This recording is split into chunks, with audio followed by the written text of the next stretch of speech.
sazi lesi sezwi likaNkulunkulu. Uya kuJesu ngasesa phakathi kwamabili ngasaboni umuntu. Uyobuza ukuthi ngingenze njani ukuze ngibe nokuphila okuphakathi? Ngingenze njani ukuze ngibone umbuso kaNkulunkulu? Jesu uyaphendula uthi umuntu engazalwa ngamanzi nangomoya kaNkulunkulu angeke awubone umbuso kaNkulunkulu. Haleluya. Ngoba khona ukuzalwa kwenyama, kodwa ukuzalwa komuntu owafakwa uNkulunkulu enyameni enye indaba. Haleluya. Ngiyababingelela bonke abazalwane egameni elihle likaJesu Kristu inkosi yethu. Amen. Ngibingelela kakhulu ubaba umfundisi uThamane noma umfundisi uMamthamane, ubuholi bebandla nokunye ubuholi emasingeni ahlukahlukene. Sihlangene kuyisonto umhla ka-23 akulona usuku olujwayelekile. Haleluya. Ngoba uNkulunkulu wethu akajwayeleki. Haleluya. Akuyena uNkulunkulu owenza njengasemhleni. Thank you, Jesus. uNkulunkulu wendlela zakhe. My God. Siyambonga kakhulu uNkulunkulu. Ngibingelele omama, obaba, izinsizwa zonke nabantwana abancane usonto sikole ngegama likaJesu Kristu inkosi. Kule ndaba le yokuzalwa esasho uJesu etshela uNikodema ukuthi umfundisi wena wazi ukuthi kwenziwa njani ukuze kube kanje. uJesu eseyamnekela ke indaba yokuthi hayi akuphelele ukuthi umuntu azalwe kanye, uyazalwa futhi ubona uNkulunkulu ngokuphinda ukuzalwa. Glory to Jesus. uNkulunkulu ke uNkulunkulu oyikhulumelayo la kugcwele abantu abazelwe kabusha. Angilazi iphesenti labazelwe kabusha ngempela, kodwa umnikazi wokuzala abantu kabusha uyena wazi. Mina ngingabona izindlu lezi ezigcwele la lamathempeli ala, kodwa uNkulunkulu oyena umnikazi wabantu uyena wazi ngokuzalwa kwabantu. Haleluya. Siyambonga kakhulu uNkulunkulu ngakho konke okuhle asenzele bona. Yabona ama-worship akhe uNkulunkulu akaqala ukukhuluma ngoba nanku usekuza oza ngaphambili. uNkulunkulu ku-worship uyakhuluma. Njengoba bekhuluma ku-worship zikhona izinto ayibekayo, abanye bayasapha ukuzisho, abanye uyakhuluma banaki. My God, sisize Nkosi uJesu. Umoya ingcwele njalo uhlale efisa ukuthi asho ukuthize. Kimina ngiyedwa ngiyimina. Nasebandleni. Nakuwena nje uwedwa uwena nasebandleni. Inkosi nibusise bazalwane. Yabona umoya ingcwele mayisebenza operate. Angixheguli kule eshow babungcobo la. Angixheguli noma ngathini, angisuki kule show ubabungcobo neshow ubaba ungwenyela ngaphambili. Haleluya. Ukuthi izinto eziminyanisayo, haleluya, sisishovela phansi. Ngale ndlela leyo ukuthi sizogcina singasayenzanga neplan kaNkulunkulu esilethelwe yona. Amen bathandekayo. Yabona umoya ingcwele naku kakwenzayo. Makushipha uNkulunkulu. Asiqale incwadi kodwa kaJoel. Yebo, incwadi kaJoel isahluko sesithathu. Udlula uDaniel, udlule uHosea, bese uyafika ke lapha encwadini kaJoel.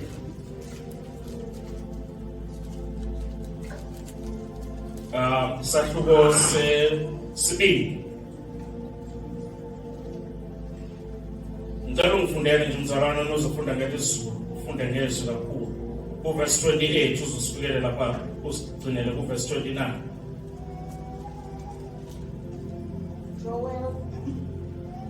Joel chapter 2 verse 28. Kuyakuthi ngasemumva ngithulule umoya wami phezu kwayo yonke inyama. Amadodana enu namadodakazi enu ayakuprofetha. Abadala benu bakhuphe amaphupho. Izinsizwa zenu zibone imibono.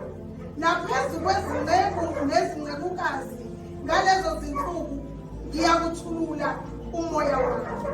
Thank you, Jesus. uNkulunkulu wenza isithembiso. Sonke siyamazi ngoba sila ukuthi akayena uNkulunkulu wenza izithembiso angazozifeza. Uyazenza qede azifeze. Amen. Ngesikhathi uzalwa kabusha umukela uJesu uyabhabhadiswa ngamanzi kusho izwi ngoba nakuJesu kwenza kanjalo. Emveni kwalokho indlela yakho isizoqala kabusha. Ubhabhadiswe kabili, usubhabhadiswa ngomoya. Umoya ingcwele sebhabhadisa. Ngoba kuyenzeka possible ukuthi umuntu abhabhadiswe ngomoya ingcwele. Kupossible futhi ukuthi umuntu afunde izwi likaNkulunkulu hayi nje ukuthi lihlale la engqondweni. Ngoba uzolikhohlwa amahlala la engqondweni la eBhayibhelini. Kodwa uNkulunkulu alishuthele emoyeni wakhe. Amen. Thank you, Jesus. Amen. Uyabona ke masworship abazalwane. Musu ukuvuma ngoba uNkulunkulu umoya osikhululayo. Amen. Ungavumi bakubopha abantu. Ungavumi ingqondo yakhe ikubophe. Amen. Ungavumi ngisho abazalwane bakubophe. Amen. Uyabona uNkulunkulu mayefuna ukwenza into yakhe umthethela yenza. Ngenxa ukuthi ngensuku zokugcina. Uthenge ukuthulula umoya wakho. Bese kuba kanje. Amen. Hallelujah. Amen. Ngabona uNkulunkulu ngesikhathi ezama goqa ulimi lwakho mamcele kuyi. Ezama twista ulimi lwakho mamluthu. Hayi exam ekwenza ngoba akazama uNkulunkulu uyenza. Amen. Ekwenza lokho. Don't resist. Amen. Hayi asibizelanga ukuthi sizoba soba with presence kaNkulunkulu. Amen. Asibizelanga lokho thi. Ukubona izithembiso ezizayo zezwe elizayo. Sizozibona ngalokho ngalesi sithembiso sikaNkulunkulu ngothulula umoya wami kuyo yonke inyama. Hallelujah. Amen. Abanye uNkulunkulu ufuna bakhulume ngelimi. Bayibamba. Abantu bafuna ukukhuluma isiZulu esiqondile, abantu bafuna ukukhuluma iEnglish eqondile. Akhambi kanjalo la. Amen. Hallelujah. Umoya ingcwele mayefuna ukusebenza singamuthibi bazalwane. Hallelujah. uNkulunkulu unalokho afisa ukuthi sikubone namhlanje. La worship. Amen. La worship. Ila khona uzokhululeka khona. Kunezifo ezizophela la kwabanye uma bengezomresist umoya ingcwele ku-worship. Kunemthwalo nesiminyaminya kade sishiwo babungwenya la. Ukugashulwa kwamaketanga nokukhula. Hallelujah. Abantu abazo-experience abazokuthola babe ngamthi umoya ingcwele. Amen bathandekayo. Amen. Baprofethi bakaNkulunkulu. Umoya ingcwele. Mayefuna ukwenza into yakhe. Amen. Yabona nje lo nje asuke efuna ukuthi akwenze wenze. Noma ungazubone ubuso obudiscourage khona la ngaphakathi. Ngoba usathana angakwenza nalokho. Angami lapha ngaphandle. Kumbula ngelinye ilanga. Ngaphatheka ngakodwa nje sengihleka. Sekumnandi sengijatshulisa futhi umoya ingcwele. Amen. Uthi lo baba akasekho ke emhlabeni sakho. Konje usihloko nango kodwa ngokosibongo fanana uzalwa wakampela nami ngizalwa ngombhele. Uthi konje ukwemzana iliphi isonto nje nami sengifuna ukuyeka manje ukubhema ugwayi lokubhemayo. Ijoyini isonto elithize. Iliphi isonto engalijoyina wena uma ucabanga. ngithi mina lekambo serious hayi ECC hamba lapha e-community church uthi yena hayi ngifuna nje ukukhetha nje wena mzala ngale ndlela engibona ngayo nami kodwa khona laba abakhalayo mabesonda laba abakhalayo mabesesontweni labo hayi ngiyafuna nami ukuya kulaba abakhalayo washo wahlela ukuthi hayi manje ngithi userious antu uyangiguqa sakhonza ke kusakhonza lentendeni la yabona ngesikhathi uNkulunkulu oyingcwele enza izinto zakhe forget about yourself zikhohlwe vele futhi lezi zinto oyibona ngamehlo la sisosala imoto le material yana ama-metals adigwa a certain mine somewhere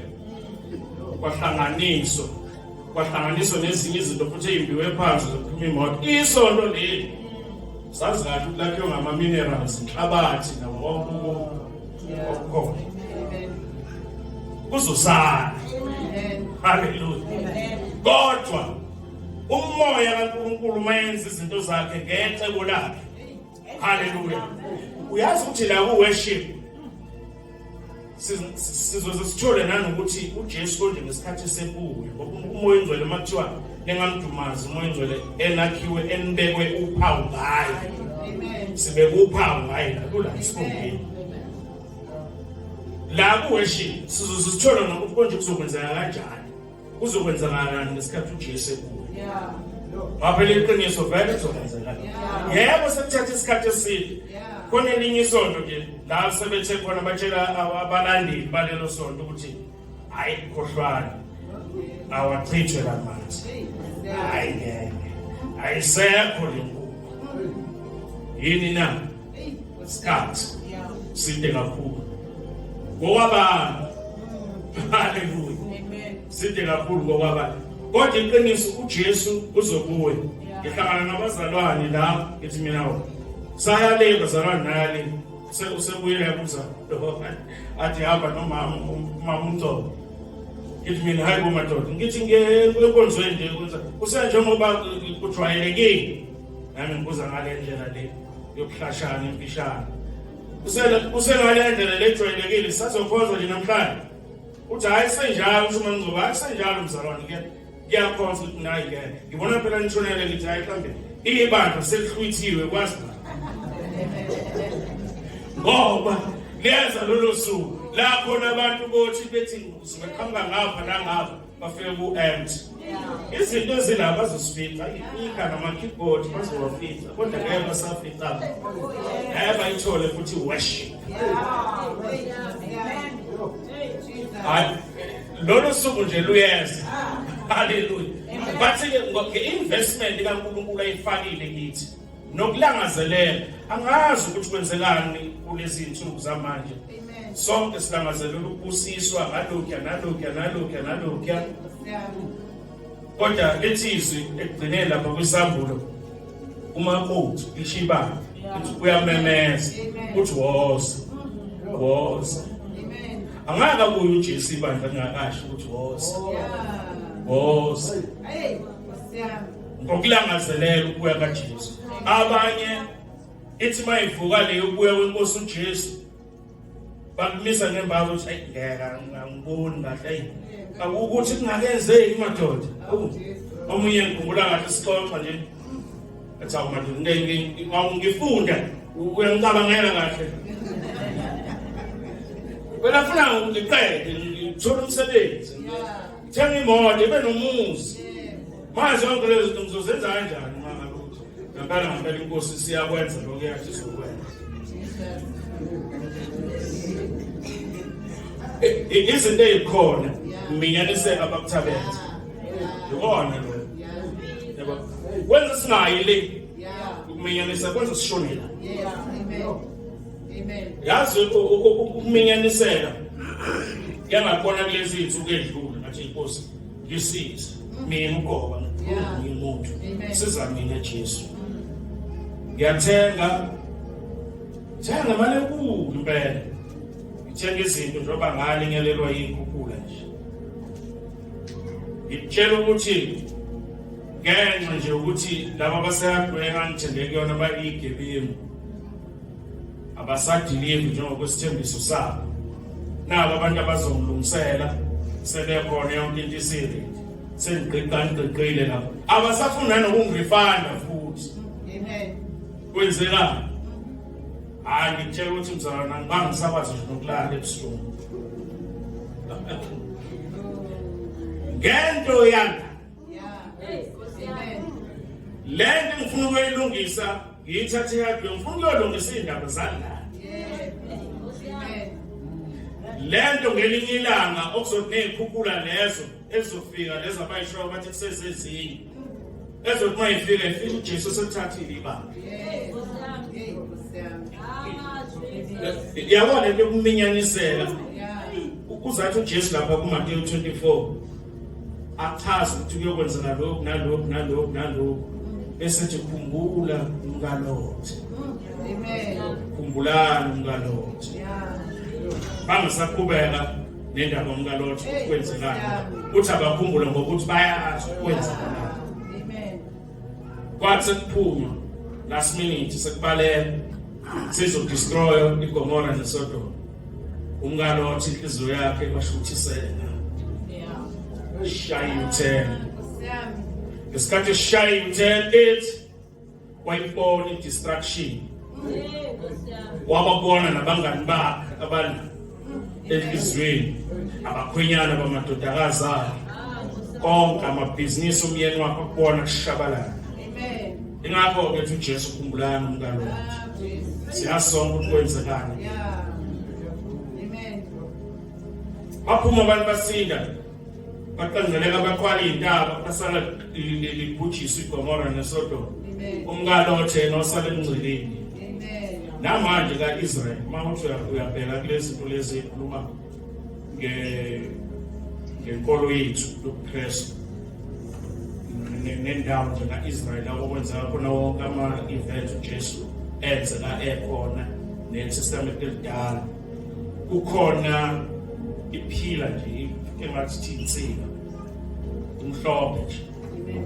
Akwazi ukuthi yini kahle le material. Kodwa mawuthi uyabheka umkalothe kuthiwa waphenduka insika kaSawudi. Amen. Namanje ke leyo ndawo abantu abahlala kaIsrael nabavakashela khona bayibiza ngaleyo nsika leyo ukuthi umkalothe. Wavela isemngceleni wale ndawo kuthiwa iyona eyabhujiswa eSodoma neGomora. Amen. Hallelujah. Iminako. Iminako. Akasiza uJesu. Nkosi yami. Uze kubaleke ngisho ubuthongo ngenxa yeminako. Amen. Ngenxa yeminako. Nginalento ke bazalwane ukuthi umoya engcwele ebandleni uya-operate uyasebenza akanikezwe indawo a-operate ngendlela ayithandayo.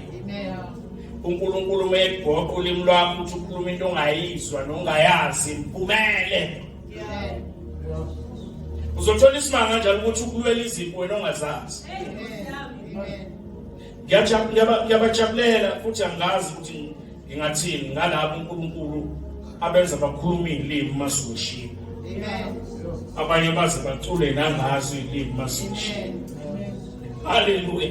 Ingeke ukuthi uNkulunkulu ufuna ukuthi enze ukuthandayo. Hallelujah. Singamrestrict bazalwane. Umoya wenkululeko. Uzosikhulula. Akwenzeke kithi njengokuthanda kwakhe. Uhle wena owezuMaria. Ngiyincikazi lenkosi. Akwenzeke kimi njengokusho kwakhe. Hallelujah.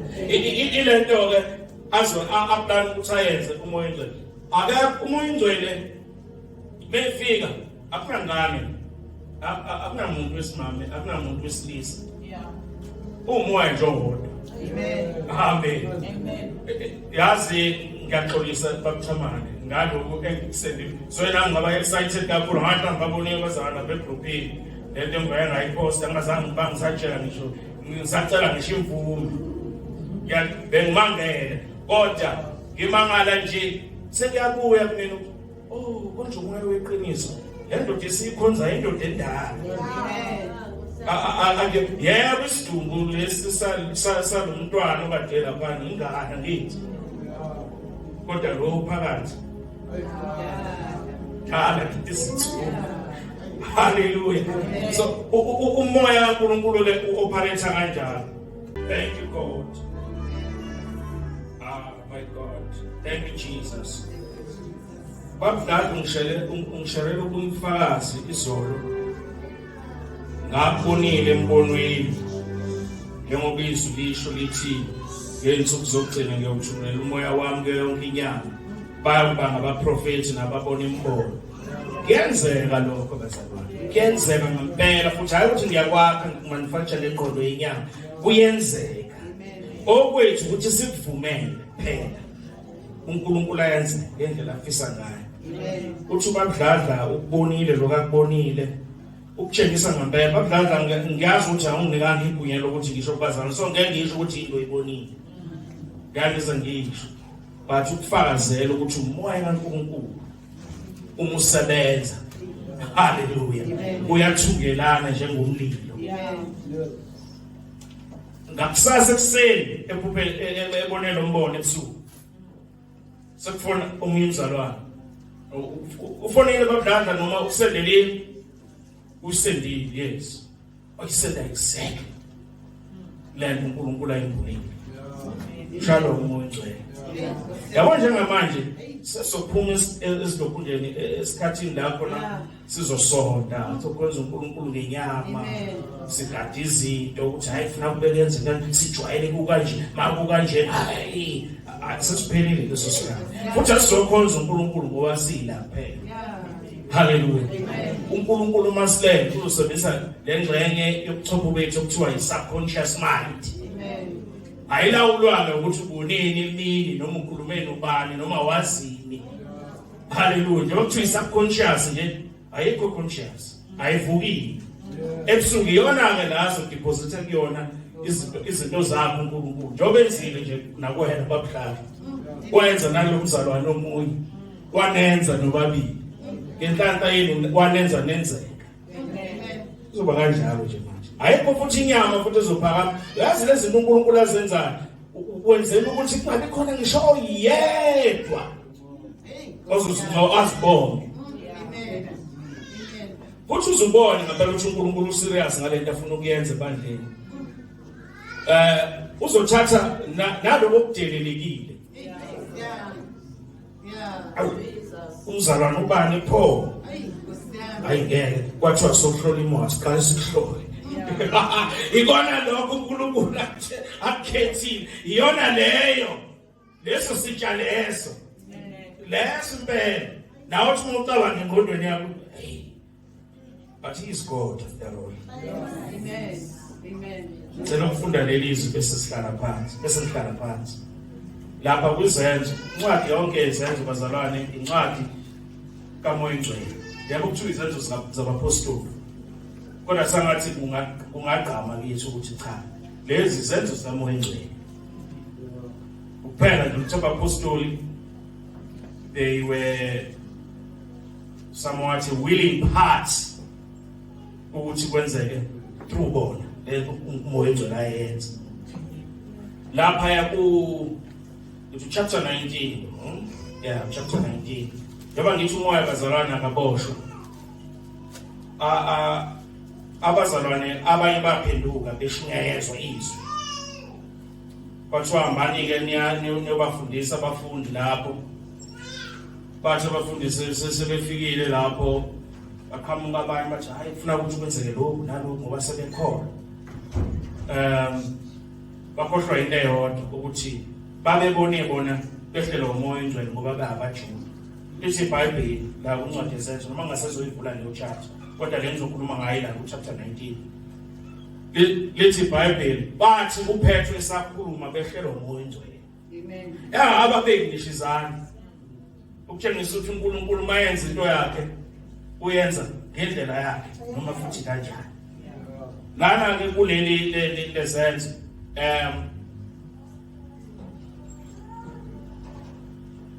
Oh, yilona impela, yilona, yeah. Ngizocela ungifundele nje sisilapha kuverse 1 uzofike kuverse 10. Yes. Izenzo chapter 19. Yebo. Wathi u-Apollo eseKorinte, uPawulu wafika e-Efesu, esedabulile amazwe angasentla, wafumana abafundi abathile. Wathi, namamkela yini umoya ongcwele mhla nikholwayo na? Bathi kuye, qhabo, asizwanga nokuzwa ukuthi kukhona umoya ongcwele. Wathi, pho nabhaphathiselwa kukuphi na? Base bethi, kukho ukubhahathiswa kukaJohane. UPawulu wayesethi, uJohane wabhaphathisa umbhaphathiso wokuphenduka, ethi kubantu mabakholwe kuyena obeza kuza emva kwakhe, kungukuthi uJesu. Yes, Jesus. John umbhaphathiso wamanzi, umbhaphathiso wokuphenduka. Laba bafundisiwe ukuthi bazi ukuthi uJesu wayethembise ukuthi bonke abakholwa yimi ngomoya nangeqiniso esizweni sabo kuyogobhoza amanzi imfula yokuphila. Abazi ukuthi ngomoya oyingcwele bayaqala. Amen. Hallelujah. Washo ukuthi umafohlake. Amen. Hallelujah. Ake sizwe ukuthi ufohla kanjani, uthini wenzani. Verse 5. Bathi ukuzwa lokho babhaphathiswa egameni lenkosi uJesu. Wathi uPawulu esebekile izandla phezu kwabo, umoya ongcwele wehlela phezu kwabo, base bekhuluma ngezilimi. Thank you, Jesus. Bakhuluma ngezilimi baprofete ngenxa yomoya ongcwele kade bethi abamazi. Yeah. Kodwa ngenxa yokuthi lento kaNkulunkulu ilandela step by step, bayazi bazwile ukuthi ufuna uqala uphenduke. Umukela uJesu, masumukela uJesu, baphathiswe emanzini amaningi uqiniswe. Masumukela bese kuyaqhutshwa kanjalo. Bese sinye step uNkulunkulu took over. Wasenza yena. Amen. Hallelujah. Yona into ayenza uNkulunkulu. Awusiqedelele kamzalwane. Verse 7. Babe ngamadoda angathi 12 bebonke. Wayesengena esinagogeni wakhuluma ngesibindi izinyanga zabantathu, eshumayela ebafundisa ngombuso kaNkulunkulu. Kepha lapho abathile bezenza lukhuni, bengalaleli, bekhuluma kabi ngaleyo ndlela phambi kwabantu, wasuka kubo waqembula abafundi, washumayela imihla ngemihla esikoleni sikaThirani. Yes, God. Yabona ke la mase bemamukela umoya ongcwele base bephelelisiwe. Yeah. Amen. Baphela la ngesikwazi ukuhamba ngendlela Amen. yenkonzo yethu. Nangamandla nangamaplans ethu. Yeah. Ingakho masokhonza ngesonto. Ngesikhathi wena ukhuleka ekhaya usungakhulekeli abantu abazoma la phambili. Ngoba awubaza ngithi uplano uba. Yeah. Amen. Ungamangaliki uma ongcwele senza ngendlela yakhe. Amen. Ngoba wena ufuka uthi wena uNkulunkulu sicela inkonzo uyiphathe la uwena. Amen. Thina sifike la siworship uNkulunkulu. Uyiconse encane lokho, just a drop in the ocean worship yethu uNkulunkulu. Yeah. Kwenzela isimanga uNkulunkulu ayishintsha yonke lento kube uyena usikhonzayo. Kwi-worship ngesikhathi siworship thina ama-worshipers sleep. Kuba ngathi thina sizokhonza uNkulunkulu. Hallelujah. Kodwa kuthi ngakapheli isikhathi esingakanani ngixosha inqwaba yeprofethi la worship. Amen. uNkulunkulu esekhuluma. Yeah. Thina simkhonza kancane yena sikhonze kakhulu. Yeah. Sithatha igxathe elilodwa thina masiya kuyena. Yena xa athathe more than 7 million esizathini. Unjalo ke uNkulunkulu wethu. Masenze kanjalo futhi ngeke size sisonde. Sizokhonza. Ngoba kumyalelo kaNkulunkulu ukuthi uNkulunkulu akhonze. Inkosi yomusala inibusise.